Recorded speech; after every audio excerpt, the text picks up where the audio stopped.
Alright, so ito naman, isolve naman natin itong limit of functions in differential calculus. So the limit is v is approaches to 0, and then the square root of 25 plus v minus 5 over the square root of 1 plus v minus 1.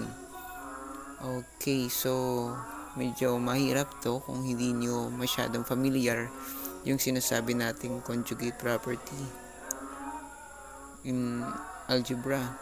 So dapat alam nyo to para ma-solve nyo itong problem na ito. So yung conjugate nito is inverse, or mag-iiba lang yung yung imbis na negative magiging positive, parang ganun, parang nai-inverse siya. So ito yung magiging conjugate property niya. So i-multiply natin yung equation dito sa ating conjugate. So di ba ito positive kasi negative dito. Para magka-cancel out yan mamaya. Titingnan natin kung ano yung mangyayari niyan na magka-cancellation siya.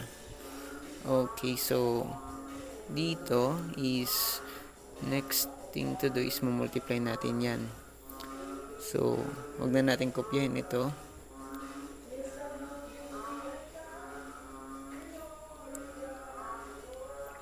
Okay, so 25 plus v minus 5, multiply natin dito sa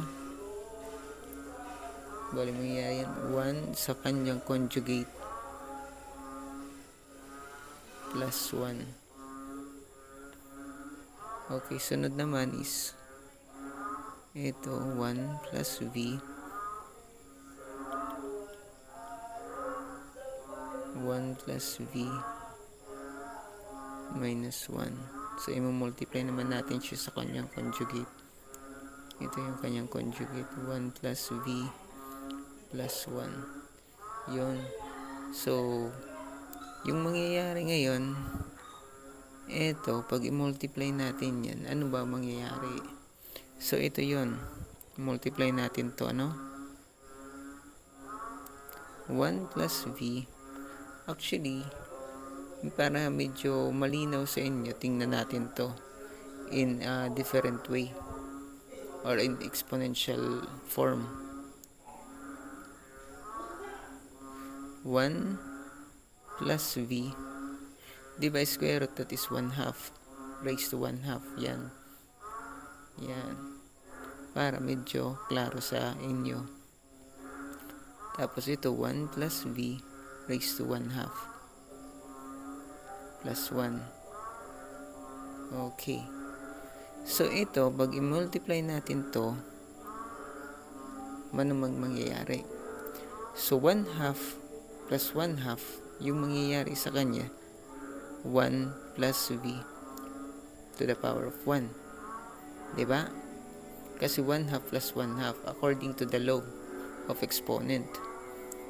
So ito naman ngayon, i-multiply naman natin ngayon dito. So what happened is magiging negative lang siya, 1 plus v raised to 1/2. Okay, ang sunod naman is ito, punta doon, positive, mangyayari sa kanya is positive 1 plus v raised to 1/2. Tapos ito naman mangyayari sa kanya, that is minus 1. And then ito negative and then positive, so paras ng exponents, so ibig sabihin cancel out. So ang mangyayari sa kanya is ito, negligible na yan, so 1 plus v, tapos ito na lang yung natira, minus 1.